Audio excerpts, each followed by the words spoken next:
Gab, how would you sum up Inter today?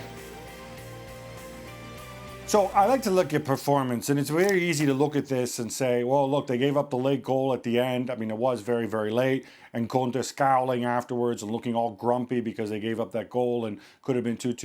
The fact of the matter is, I thought Inter were really, really good in the first half when they didn't score. They created chances. They could have been 2-3 goals up. That's what you want.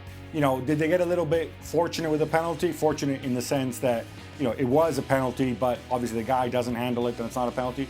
Yeah, maybe, but on balance of play, on chances created, they deserved it.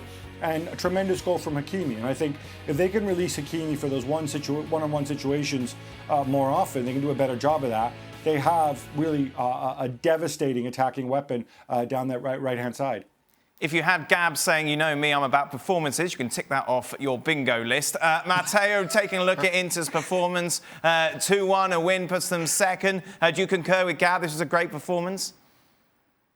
I didn't think it was a great performance at all. I mean, I didn't think it was nearly their best performance of the season. And it's a game where you watch them play, and I still see this problem, Gab, where you have the two strikers, Lukaku and Lautaro, that they're playing in the line right alongside each other. And there's no one, there's like this void right behind them where there's this big circle of the pitch where there's never any Inter player there. Barella, he can't do everything. He tries to, and everyone loves him at Inter, and rightfully so, because he covers so much ground. But I watch Inter games so much, and I'm thinking, God, if they only had a player like Christian Eriksen, if they only had a proper attacking midfielder that would just stay right behind Lukaku and Lautaro, and then he's there and it doesn't work. So it's not a perfect team. They've shown this season they can win ugly, they can slog it out in Serie A and still get results. But this is a typical Conte side. This is starting to remind me of the Juve under Conte, that people are saying, oh, they don't play beautiful. They have 3 center backs against provincial teams. You don't need all those center backs. You need to throw in another attacker.